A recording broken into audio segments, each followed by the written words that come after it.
जय हिंद। आप सभी आ चुके होंगे और जहाँ से हम लोगों ने कल थोड़ा सा किसी कारणवश क्लास नहीं हो पाई थी उसका कारण आपको पता है, ठीक है ना, क्योंकि लाइव आने में कुछ प्रॉब्लम हो रही थी इसको लेकर। हालांकि इसके बाद अंकित सर ने क्लास ली थी, बहुत अच्छी क्लास ली थी। और आज अभी थोड़ी देर पहले अभिनेश सर ने क्लास ली है, उसका भी आप लोगों ने बहुत अच्छा एक आनंद उठाया होगा। और यूं ही आप लोग रेगुलर देखिए, आप लोग लगातार कब तक रह सकते हैं, बस यही परीक्षा है, इसी परीक्षा को बस पास कर लीजिए आप लोग। आगे आने वाली समस्त परीक्षाएं आपके कदमों पर होंगी, ठीक है ना।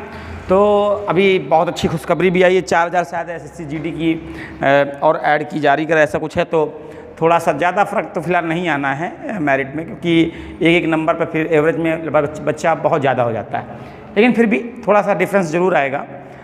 अब नंबर है अगला जो आपका है पेट का एग्ज़ाम आने वाला है, या फिर जो भी एग्ज़ाम आने आपके आगामी लगे हुए हैं उनकी तैयारी आप अभी से स्टार्ट कर दीजिए। पेपर के समय जब ऐसा ना हो कि जब फॉर्म आए तो आप उस समय तैयारी करने के लिए निकलें, तो अभी से तैयारी स्टार्ट कर दीजिए। समझ लीजिए कि पेपर बस लगा हुआ है, ऐसे सोच कर तैयारी करिए। आपको थोड़ा सा गिफ्ट मिला हुआ समय का, तो उसका आप बिल्कुल फ़ायदा उठाएँ और इस प्रकार से हमसे जुड़ें। आप देखिएगा कि आप लोगों को हम पूरा एक सब्जेक्ट के रूप में इसको कंप्लीट करा रहे हैं, और कल हमने थोड़ा सा इसको बताया था, लेकिन आज पुनः स्टार्ट से हम लोग चलेंगे।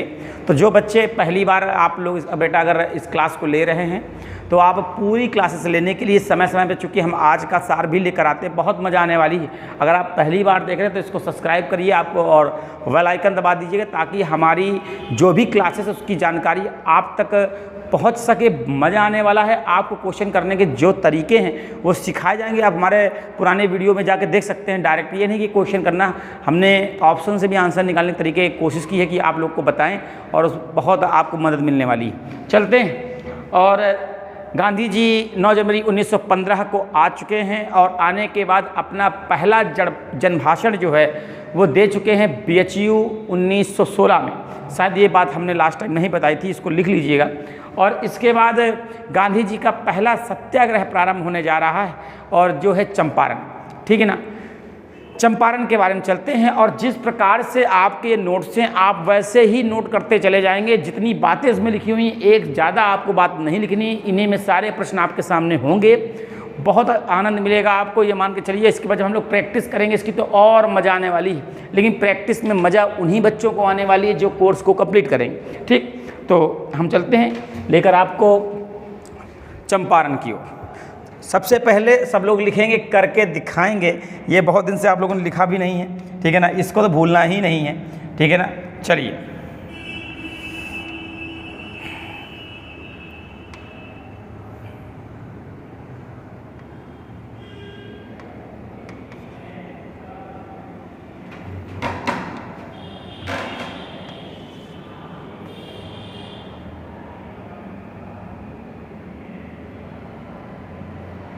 शायद आपको पूरा इसी प्रकार से आपको फ्रेमिंग करनी है, ज़्यादा लिखने की कोशिश नहीं, जितना हमने आपको लिखा है उतना ही। देखिए, चंपारण के बारे में थोड़ा सा समझ लीजिए।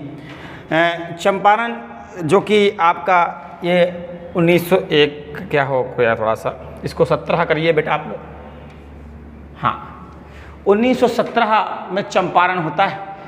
चंपारण बेटा बिहार में है वर्तमान में, और उस समय अंग्रेज़ों ने एक प्रथा प्रारंभ कर प्रणाली लागू की थी, जिसे हम बोलते हैं तिनकठिया। क्या बोलते हैं? तिनकठिया। ये प्रश्न इस प्रकार से पूछा गया है बेटा, अच्छे से समझिएगा कि तिनकठिया का संबंध किससे है, तो आपका आंसर होगा चंपारण सत्याग्रह से, नील सत्याग्रह जिसे कहते हैं। तिनकठिया का मतलब होता है, ये भी प्रश्न आ चुका है, 3/20। मतलब अगर किसान के पास 20 खेत हैं तो उनमें से 3 खेतों में उनको नील की खेती करना अनिवार्य कर दिया गया था।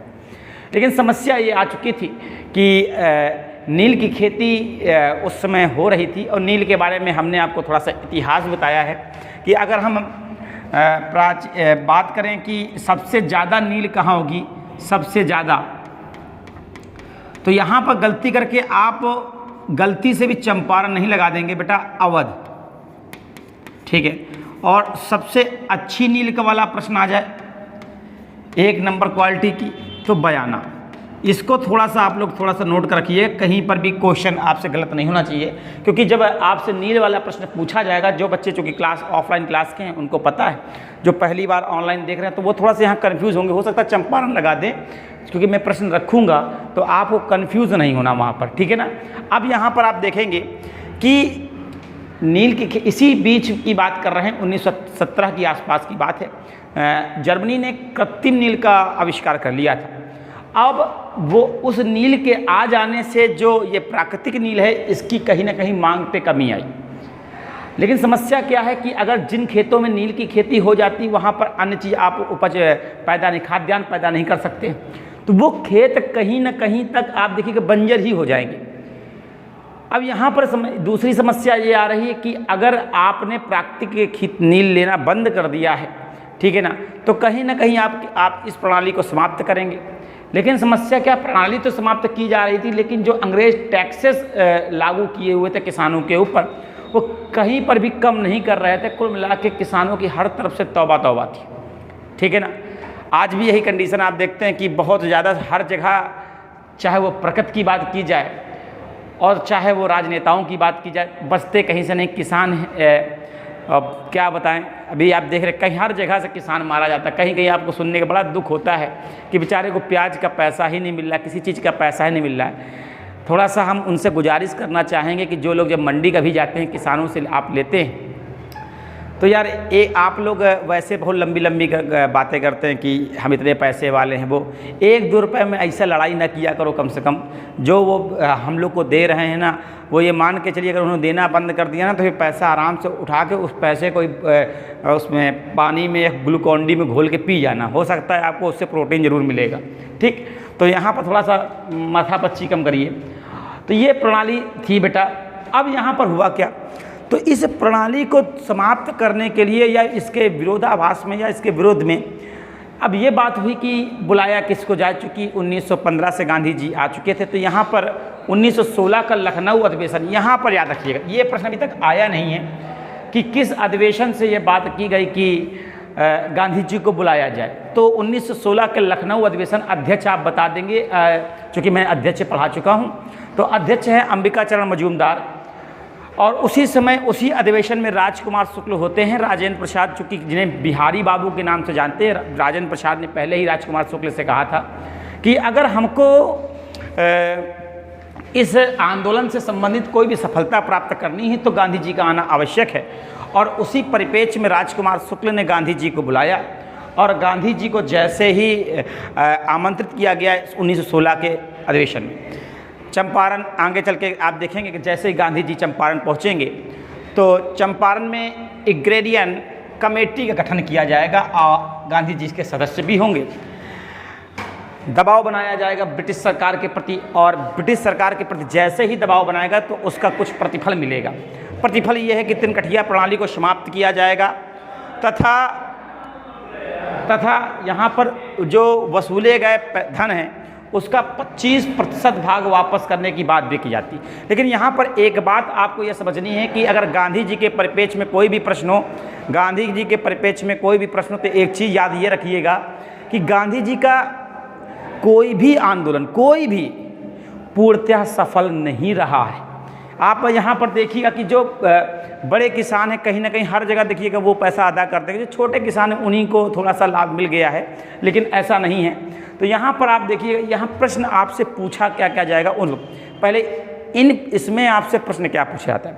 हालांकि एग्ज़ाम की बात है, अगर आप यूपी SSC की बात करेंगे या PCS की बात करेंगे तो यहाँ से घटना जो आपकी जो घटनाएं हैं उनका क्रम बहुत इंपॉर्टेंट है। चंपारण, खेड़ा, अहमदाबाद मिल, इस प्रकार से वो लगाने को एक लाएगा प्रश्न पहला। दूसरा आपसे ये भी पूछ सकता है कि चंपारण कब हुआ या गांधी जी का पहला सत्याग्रह क्या था, ये भी आपको पता है। ये वाला प्रश्न तो कई बार आ चुका है, तिनकठिया प्रणाली क्या है, ठीक है।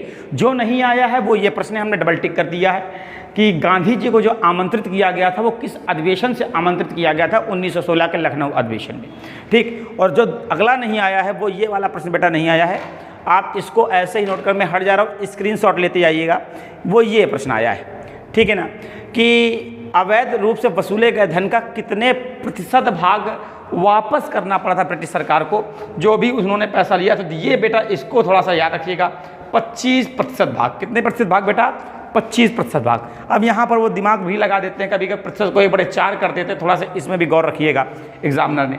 अब एक वो प्रश्न जो लगातार ट्रेंड कर रहा, चाहे वो बिहार का आप बिहार पीसीएस की बात करें या बिहार के किसी पेपर की बात कर लें, अभी यूपी की ही बात करें, वो यहाँ से प्रश्न जरूर उठाते हैं। आपसे पूछेंगे चंपारण में शामिल सदस्यों में कौन शामिल नहीं था, तो आप अक्षरशः इस याद रखिएगा, ब्रजकिशोर, राजेंद्र प्रसाद, महादेव देसाई, नरहरि पारिक और जेबी कृपलानी। यहाँ पर जो तुम लोगों को गौर करना है वो आप लोग जो ब्रजकिशोर है इसको अच्छे से आप कंट्रोल कर लेंगे, और जो महादेव देसाई हैं, ठीक है ना, इसको भी आप कंप्लीट कर लेंगे। तो ये 2 चीज़ें आप नोट कर लेंगे। बेटा 1 मिनट जरा, हम लगता है फ़ोन हम साइलेंट करना भूल गए थे, गलत हो रहा है यहाँ पर।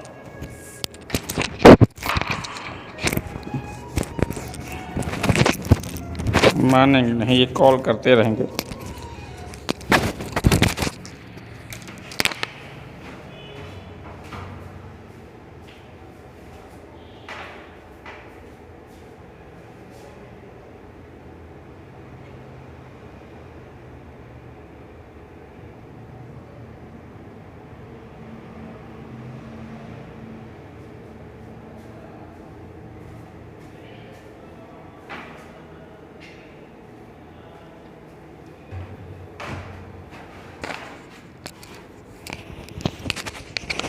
कभी कहते हैं फ़ोन साइलेंट करके पढ़ाना चाहिए, गलती हो गई हमसे बेटा। अब समझ लीजिए आप पूरे ब्रजकिशोर के पीछे पड़े थे, टुनटुनाने लगा फ़ोन। ठीक, हाँ, यहाँ पर जो अगला वाला प्रश्न है ये भी आपके पेपर में लगातार आ चुका है कि कब रविंद्रनाथ टैगोर ने महात्मा गांधी को महात्मा हम बोलते हैं ना महात्मा गांधी, तो महात्मा से कब, महात्मा की जो उपाधि है, देखिए 3 चीज़ याद रखिएगा। राष्ट्रपिता बहुत इम्पॉर्टेंट है, ठीक है ना, कि राष्ट्रपिता किसने कहा है, ठीक है, कितना, तो आपको पता है सुभाष चंद्र बोस। जब महात्मा की उपाधि की बात की जाए तो रविंद्रनाथ टैगोर ने इन्हें महात्मा की उपाधि दी थी। और ये भी प्रश्न पूछा जाए कहाँ पर बेटा, तो आपका आंसर पता होना चाहिए कि चंपारण के समय। तो ये चंपारण से संबंधित घटनाएं थी, इनको आप अक्षर सा ऐसे ही नोट कर लीजिए बेटा, ठीक है। इस पर जो प्रश्न है वो आपको कराए जाएंगे, ठीक है। कुछ चीज़ें हैं जो आप प्रश्न में ही कंप्लीट कराए जाएंगे। चलते हैं, अगला है खेड़ा सत्याग्रह। बहुत डेट बाय डेट ऐसे ही आप नोट करते जाएंगे, ठीक। अब यहाँ पर खेड़ा, सबसे पहली बात, जब कभी भी कोई नाम अटपटा आया करे तो आपका दिमाग ये ना जाना चाहिए कि खेड़ा आखिर पड़ता कहाँ है। तो खेड़ा सत्याग्रह जो है वो गुजरात में पड़ता है। कहाँ पड़ता है बेटा? गुजरात में। ये पॉइंट आप दिमाग में अभी से फीड कर लीजिए, काम आने वाला है। और ये महात्मा गांधी का पहला वास्तविक, याद रखिएगा, सत्याग्रह था। अब यहाँ पर ये वाला प्रश्न आज तक लैंग्वेज में आया नहीं है, गांधी जी का पहला वास्तविक सत्याग्रह कौन सा है, क्योंकि देखिए उसमें ऑलरेडी काफ़ी समस्याएं थी। इसमें इन्होंने प्रत्यक्ष रूप से डायरेक्ट पहले समय से ही भाग लिया था, उसमें ऑलरेडी कार्रवाइयाँ चल रही थी, ठीक है। उद्देश्य क्या है? लगान माफ़ करनी है। फसल खराब हो चुकी थी, अब फसल खराब हो गई है तो यार सीधी सी बात है, लगान कहाँ से दिया जाए, ठीक है। जब इंद्र भगवान ही रूठे हैं, ठीक है ना। एक बच्चे ने बहुत अच्छा कमेंट्स भी किया था कि तभी ये मारे जाते थे कि ऊट पटांग टाइम पे ये सब काम किया करते थे, ठीक है ना। तो यहाँ पर लगान माफ़ करने हेतु खेड़ा सत्याग्रह प्रारंभ हुआ क्योंकि फसल खराब हो गई थी। अब ये वाला प्रश्न एकदम ये मान के चलिए कि जिस समय प्रश्न आया तो लोग महात्मा गांधी ही लगाएंगे। आपको नई बात बताने जा रहा हूँ बेटा कि फसल खराब होने के चलते लगान ना अदा करने की, महात्मा गांधी ने भी कहा है कि देखिए लगान अदा करने की कोई ज़रूरत नहीं है जब आपके पास कुछ पैदा ही नहीं हुआ। लेकिन पहले शख्स महात्मा गांधी नहीं है खेड़ा सत्याग्रह में जिन्होंने ये बात कही हो कि अगर फसल खराब है तो आप लगान ना अदा करिए। पहले शख्स बेटा वहीं स्थानीय नेता थे मोहनलाल। बहुत इंपॉर्टेंट प्रश्न है कि पहला व्यक्ति बताइए खेड़ा सत्याग्रह में जिसने फसल खराब होने के चलते लगान ना अदा करने का सुझाव दिया। आंसर क्या होगा? मोहनलाल, ठीक है। अब यहीं से आप देखेंगे कि इसी समय 22 मार्च 1918 को गांधी जी ने, याद रखिए, खेड़ा का नेतृत्व अपने हाथों में लिया था। इस प्रकार की डेटों के, क्योंकि प्रारंभ में वो नहीं थे, ठीक है ना। तो 22 मार्च आप समझ सकते हैं, 22 मार्च जल दिवस चल रहा है आपका, ठीक है ना, और मार्च ही चल रहा है, आज मौसम दिवस है, तो डेट भी याद करते जाइए, ठीक है। अब खेती की बात चल रही है। अब यहाँ पर देखिएगा कि 22 मार्च को इन्होंने अपने हाथों में लिया है। फिर क्या हुआ, ठीक, ब्रिटिश सरकार ने यह निर्णय लिया कि लगान उसी से ली जाए जो सामर्थ्य है, ठीक है ना। अब यहाँ पर देखिए सामर्थ्य है, इसका मतलब ये कहीं बात नहीं की गई है कि लगान हम माफ़ कर देंगे। यहाँ पर ये बात बोली गई है कि जो सामर्थ्य माने मतलब लगान ली जाएगी, तो क्या आप इस आंदोलन को आप उस आधार पर देख सकते हैं कि जो बात कही जा रही उसी बात को ब्रिटिश सरकार ने माना है? नहीं माना ना। वही हम आपको समझाने जा रहे हैं कि बेटा गांधी जी का कोई भी आंदोलन पूर्णतः सफल नहीं रहा, वो आंशिक सफल रहा है, ठीक है ना।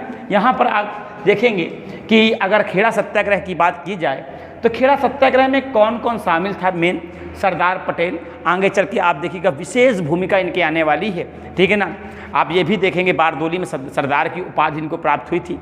विट्ठल भाई पटेल और इंदुलाल याग्री, ये 3 लोग थे, इंदुलाल, विट्ठल भाई और सरदार पटेल। इस प्रकार के प्रश्न हमने बेटा इसको ब्रैकेट में क्यों पैक किया है, आप भी ऐसे करिएगा, क्योंकि आपको हम बता दें अब इन क्वेश्चनों में ज़्यादा कुछ बचा नहीं कि एग्जामिनर पूछे कुछ या फिर हमने कुछ छोड़ा हो। हमने जो आपको लेके आए हैं ये नया क्वेश्चन आपके लिए, डंके की चोट पे हम बोल रहे हैं आपको, ठीक है ना। अब यहाँ पर ये नया आपको मिल जाएगा, लेकिन लगभग हम आपको बता रहे हैं डेट पूछेंगे, जगह पूछेंगे, कारण पूछेंगे, हम डिस्कस कर चुके हैं। जो बहुत अच्छा प्रश्न बनाएंगे वो यूपी तपस्वी आयोग बना देता है कि खेड़ा सत्याग्रह या चंपारण सत्याग्रह में शामिल कौन नहीं था, ठीक है, ये याद रखिएगा, ठीक। तो ये हो गया आपका खेड़ा। अगला नंबर जो आने वाला है रोलेट एक्ट का आने वाला है, ठीक। ये देखिए रोलेट एक्ट हुआ क्या था कि 1917 की बात चल रही थी। देखिए अंग्रेज़ों को स्टार्टिंग से प्रॉब्लम कहाँ थी? प्रॉब्लम अंग्रेज़ों को वहाँ ज़्यादा उत्पन्न हुई है जहाँ हिंदू मुस्लिम एक हुए हैं, जहाँ पर एकता चीज़ उनको दिखी है, बस इसके बाद अंग्रेज़ों ने सोचना प्रारंभ कर दिया है। इस चीज़ को आप देखिए, यहाँ पर आप निगेटिव थोड़ा सा साइड में करिए और अंग्रेज़ों के अंदर एक क्वालिटी देखिए आप कि उन्होंने कोई बात को टालते नहीं थे कल के लिए। उनको लगता था कि ये समस्या उत्पन्न हो सकती तो उसका तुरंत उन्होंने ऑप्शन निकाला। वो उनके परिप्रेक्ष्य में सही है, हमारे परिप्रेक्ष्य में निगेटिव है। आप हम लोगों की आदत क्या है कि हम लोग टालते हैं हर चीज़ को, आज नहीं उठेंगे कल उठ जाएंगे, आज नहीं पढ़ेंगे कल पढ़ लेंगे। इस प्रकार टालते क्या होता है, अंतिम में एग्ज़ाम का समय आ जाता है और एग्ज़ाम होने जैसे एग्ज़ाम आता है तो हम टल जाते हैं। भाई हमने पहले एग्ज़ाम को टाला, बाद के एग्ज़ाम कह देता कि अब हम तुमको टाल रहे हैं, ढूंढते रहो रोल नंबर, ठीक है ना। तो वो चीज़ें, तो यहाँ पर आप देखेंगे कि जैसे ही आप देखिए 1916 के लखनऊ अधिवेशन क्या सीखने को मिला। कांग्रेस के जो विखंडन 1907 में हुआ था वो कांग्रेस एक हो गए, हुई कि नहीं हुई, ठीक है। अब एक हो चुकी है, एकता दिखी। मुस्लिम लीग के लिए जो एक ट्रम्प कार्ड खेला था पृथक निर्वाचन का, मिंटो मार्ले, लॉर्ड मिंटो की बात की जा रही है यहाँ पर, और मिंटो मार्ले एक्ट के तहत उन्हें प्रदान किया गया था। तो कहीं ये दिखाने की कोशिश की गई थी कि कांग्रेस कहीं ना कहीं आपको कमज़ोर कर रही है, लेकिन आप देखिएगा लीग भी ये समझ चुकी कि अलग होने से कोई मतलब नहीं और लीग फिर से एक हो चुकी है। अब यहाँ पर देखिए एक ये समस्याएं चल रही है। तो 1917 में आप देखेंगे सिडनी रोलेट की अध्यक्षता में एक समिति गठित हुई, विचार कर रही है कि यार क्या किया जाए, इनको अलग करने के लिए क्या क्या रास्ते अपनाए जाएं। उसी समय बेटा रोलेट एक्ट पारित किया गया 1909 में। 18 मार्च 1919 में पारित हुआ। अब क्या था, शक के आधार पर किसी के भी ऊपर शक हो रहा है कि ये कुछ कर सकता है, क्योंकि उनको इतना तो पता हो गया अब ये सब एक हो चुके हैं और ये बवाल करेंगे, 100% कुछ ना कुछ बवाल करेंगे। तो शक के आधार पर इन्होंने क्या किया बेटा, किसी को भी आप गिरफ्तार कर सकते हैं, ठीक है। नो अपील, नो वकील, नो दलील। आप कुल मिला के यहाँ पर हमने आपको बताया है, ठीक है ना, कि कोई भी संविधान, आज ये देखिए ये संविधान है जो हमको ये सब चीज़ें प्रदान किए हुए हैं, ठीक है ना। जिन लोगों को लगता है ना कि पहले का शासन बहुत अच्छा था, तो थोड़ा सा सोच के देख लो, घर से उठा ले जा रहे हो, कुछ पता भी नहीं, वकील भी नहीं कर पाओगे। एक कच्चे धागे मूवी थी ना कि मुझे अपना वकील करना, मुझे अपना वकील करना है, ठीक है, धागे कच्चे ही हो जाएंगे ये मान के चलो, ठीक है ना। तो नो अपील। अब देखिए इसी के विरोध में याद रखिएगा गांधी जी ने सत्याग्रह सभा की स्थापना की। ये प्रश्न बहुत इंपॉर्टेंट है, बहुत इंपॉर्टेंट। आज तक ये प्रश्न नहीं आया कि गांधी सत्याग्रह सभा की स्थापना किसने की। अब सत्याग्रह सभा की स्थापना अगर ये प्रश्न है तो अमूमन लोग महात्मा गांधी ही तुक्का मारेंगे, लेकिन अगर कहीं प्रश्न ये आ गया कि सत्याग्रह सभा का संबंध किससे है, रोलेट एक्ट से है, चंपारण से है, इस प्रकार से अगर उन्होंने दे दिया तो 100% आप देख रहे हैं, अगर ये आपने गौर करिए तो ये आंसर लगभग लोग चंपारण लगा चले आ जाएंगे। लेकिन याद रखिएगा 1919 की बात चल रही, रोलेट एक्ट के समय गांधी जी ने क्या किया बेटा, सत्याग्रह सभा की स्थापना की। ये बात आपके सामने हम पहली बार बता रहे हैं, हमको नोट्स अपने पता हैं। अब परेशान रहते हैं, बहुत से लोग परेशान रहते हैं कि यार लाओ नोट्स देख लें, नोट्स देख लें, नोट्स देख लें। एक चीज़ है कि बता दें भाई कि तुम कितना भी नोट्स देख लो, जितना बच्चा हमसे पढ़ा है या जानता है हमको, ठीक है ना, हमारे गुरु ने जो सिखाया हम वही काम करते हैं। आपको हर बार नोट्स अलग मिलेंगे, ठीक है ना। मैं प्रयास करता हूं कि कोई ना कोई चीज़ उसमें निकाल के लाऊं, ठीक है, मेहनत करूं, ठीक है ना। आप हाँ अभी हमने स्टार्ट किया है, ठीक है, अभी हम इसके पूरे आदी नहीं है, लेकिन एक समय आएगा बहुत मज़ा आने वाला। अभी तो मोबाइल से चल रहा है, अभी कैमरे वैमरे भी सब सुविधाएँ होंगी, सब समय आएगा, ठीक है ना। बस प्रयास जारी है। गांधी जी ने जैसे ही सत्याग्रह सभा की स्थापना की तो आप देखिएगा कि यहाँ पर एक बात एनी बेसेंट ने तुरंत गांधी जी के लिए बोला। क्योंकि एक चीज़ देखो, जब कोई पहले से आया होता है और उसके सामने कोई दूसरा आ जाए, वो कुछ एक्स्ट्रा प्रयास करने लगे और वो आप देखिएगा कि वो लगातार सफलता भी कुछ थोड़ी ही सही कुछ सफलता प्राप्त करने लगे, तो आप देखने जो बड़े लोग होते हैं वो थोड़ा सा एक अपने थोड़ा से बातों से थोड़ी सी एक बात बोलना बार बार कहते हैं, अभी तुम बच्चे हो बेटा, तुमको क्या ज्ञान, तुमको क्या ज्ञान, इस प्रकार का डायलॉग होता है। एनी बेसेंट भी, चूँकि 1917 में आपको पता है कि 1917 जब चंपारण समय चल रहा था तो उसी समय कलकत्ता में कांग्रेस की अध्यक्षा भी रही थी, पहली महिला, ठीक है। उन्होंने गांधी जी के इस प्रयास का मजाक उड़ाया। कि उन्होंने मजाक क्या उड़ाया, उनका कहना क्या था कि देखिए एक तरफ तो वो मार्शल लॉ लागू किए हैं, ऊपर तुम अगर तुमको इसके परिप्रेक्ष्य में कुछ करना है तो थोड़ा सा गुस्सा वाली चीज़ें, चूँकि ये तिलक के करीबी थी। लेकिन गांधी जी ने क्या स्टार्ट किया, सत्याग्रह, ठीक है, और सत्याग्रह बिल्कुल सही था। गांधी जी जानते थे कि मार्शल लॉ लागू है, मार्शल लॉ लागू होने पर वहाँ पर वो प्रतिक्रिया थोड़ा सा गर्म रूप में नहीं दे सकते थे, ठीक है ना। तो उन्होंने एनी बेसेंट ने मजाक उड़ाते हुए कहा कि गांधी जी अभी की क्या राजनीतिक बच्चा कह दिया गांधी जी को। अब ये भी प्रश्न याद रखिएगा कि किसने गांधी जी का मजाक उड़ाते हुए उन्हें राजनीतिक बच्चा कह दिया, तो ये प्रश्न याद रखिएगा बेटा, इंपॉर्टेंट है, प्रश्न आ सकता है आपके एग्जाम में। अब हुआ क्या है, विरोध प्रारंभ हो चुका है रोलेट एक्ट का भारतीयों द्वारा। अब यहाँ पर तुमको कोई विरोध नहीं देखना, ये देखना चूंकि दिल्ली राजधानी है और दिल्ली अगर राजधानी है तो दिल्ली में इसकी कमान किसने संभाली है। प्रश्न आएगा रोलेट एक्ट का विरोध दिल्ली से किसने किया है, स्वामी श्रद्धानंद। बहुत इंपॉर्टेंट प्रश्न, इसलिए मैंने गोला में ऑलरेडी पैक कर दिया है। स्वामी श्रद्धानंद जो है बेटा वो दिल्ली से, अब याद रखिएगा, इसका विरोध करेंगे। गांधी जी का भी मन होगा कि चलो दिल्ली में चल के ही, क्योंकि भाई आज अगर हम विरोध करते तो हम कहाँ जाते हैं, दिल्ली जाते हैं, प्रगति मैदान, सबको पता है। तो सेम कंडीशन, गांधी जी 8 अप्रैल 1919 को दिल्ली के लिए रवाना होते हैं, परंतु उन्हें गिरफ्तार कर लिया जाता है। कहाँ बेटा, पहली बार आप देख रहे हैं हरियाणा के पलवल के पास। याद रखिएगा, बहुत इंपॉर्टेंट चीज़ बताइए, प्रश्न इस प्रकार से आएगा कि रोलेट एक्ट के दौरान गांधी जी को दिल्ली जाते समय गिरफ्तार कहाँ पर किया गया था। इस प्रकार के प्रश्न नए नए निकल के आ रहे हैं। पलवल हरियाणा के पास गांधी जी को गिरफ्तार कर लिया गया, ठीक है। गांधी जी को गिरफ्तार करने के बाद घटनाक्रम भी देखिए, कब क्या हुआ, कैसे क्या हुआ। सबसे पहले क्या हुआ बेटा कि 1917 में आपने देखा कि सिडनी रोलेट की अध्यक्षता में एक समिति बनी। उस समिति की रिपोर्ट के आधार पर 1919 में रोलेट एक्ट लागू हुआ। जैसे ही रोलेट एक्ट लागू हुआ तो इसका विरोध प्रारंभ हुआ। गांधी जी ने इसके विरोध में सत्याग्रह सभा की स्थापना की। सत्याग्रह सभा की स्थापना की बात जैसे ही एनी बेसेंट को पता लगी, एनी बेसेंट ने उनका मजाक मजाक उड़ाया। गांधी जी को इसका कोई फर्क नहीं पड़ा। गांधी जी ने कहा कि चलिए हम जा रहे हैं भैया हम अपने स्तर से विरोध करने के लिए, चूँकि दिल्ली में ऑलरेडी नेतृत्व इसका स्वामी श्रद्धानंद कर रहे थे। गांधी जी ने कहा हम स्वामी जी हम अभी आ रहे हैं, लेकिन रास्ते में ही उनको गिरफ्तार कर लिया गया। लेकिन गिरफ्तारी का जो असली मोड़ आया वो आया बेटा 9 अप्रैल को। 9 अप्रैल को याद रखिए डॉक्टर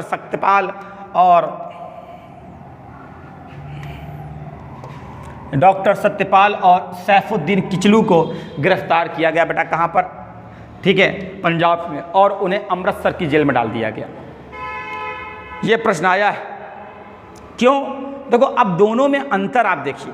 गांधी जी को जो गिरफ्तार किया, इनको देखो, इनको इस एक्ट के तहत गिरफ्तार किया गया है, ठीक है ना, और इन दोनों इनको शक के, इसलिए प्रश्न आता है रोलेट एक्ट में सर्वप्रथम किसको गिरफ्तार किया गया था, ये दोनों आप टिक करेंगे। इसी के विरोध में बेटा अमृतसर के जलियांवाला बाग में एक सभागार का आयोजन किया गया। गांधी जी ने थोड़ा सा चेतावनी दी थी कि अभी ये उचित समय नहीं है। गांधी जी की इस बात से लोग थोड़ा सहमत नहीं थे, लेकिन बेटा यहाँ गांधी जी गलत नहीं है। गांधी जी जानते थे कि इसका दुरुपयोग होगा बेटा, हम अपनी बातों को मांगेंगे, लेकिन मांगने के तरीके होते हैं, अभी उचित समय नहीं है। शायद गांधी जी की बात अगर मानी होती तो ये हम लोग जो अगला कल चैप्टर पढ़ने जा रहे हैं 13 अप्रैल 1919 जलियांवाला बाग हत्याकांड, आप देखेंगे कि एकदम निर्मम हत्याकांड है। एक ग्राउंड देखेंगे जहाँ पर एक कुआं होगा, एक पीपल का पेड़ होगा, पीपल के पेड़ में एक नन्हा सा बालक उधम सिंह आँखों से, नग्न आँखों से ये निर्मम हत्या देख रहा होगा। ओडायर को बिल्कुल भी कोई भी मानवता नहीं दिखेगी और अंधाधुंध गोलियां चलाई जाएंगी। लोग जान बचाने के लिए उस कुएं में कूदेंगे। कुआं का पानी कब लाल हो जाएगा, कब वो बाहर आने की कोशिश करेगा, आप देखेंगे कल इस चैप्टर को अगली क्लास में, जलियांवाला बाग हत्याकांड। और फिर देखेंगे यही उधम सिंह एक नाम, विशिष्ट नाम से एक उद्देश्य लेके, आप देखेंगे कि इस उधम सिंह से क्या सीखने मिलता है कि नन्हा सा बालक अपने एम को बनाता है कि मैं छोड़ूंगा नहीं ओडायर को, और वो कब तक, कहाँ देखिए आप देखेंगे वो कहता कि छोड़ेंगे नहीं, वो एक एम बनाता है और लगातार उसके लिए तैयारी करता है कि मैं ओडायर को छोड़ूंगा नहीं। साल 10 साल बीतते जाते और अंततः वो अपने लक्ष्य को प्राप्त भी करेगा, हालांकि गोली वो किसी और को मारेगा। लेकिन आप ये देखिए कितना प्रयास किया उधम सिंह से। आपको ये सीखना चाहिए कि एम अगर आपने बनाया, अपना सपना देखा है, ठीक है ना, तो सीधी सी बात, उन सपनों को पूरा करने के लिए आप कितनी मेहनत कर सकते हो, ठीक है, ये आपके ऊपर लागू होता है। सामने वाला केवल ज्ञान देगा, हम हैं केवल ज्ञान देंगे। तुम कितनी मेहनत कर सकते हो कि तुम ही बोलो कि नहीं हम ही कर सकते हैं, ठीक है ना, तो हम ही कर सकते हैं। तो कल की क्लास बेटा आप लोगों के लिए ही है। तब तक के लिए जय हिंद, जय भारत। इसको बच्चा अच्छे से नोट कर लो। एक बार हम फिर ऊपर से नीचे किए दे रहे हैं ताकि आप जो बच्चे रह गए स्क्रीनशॉट लेते जाएंगे।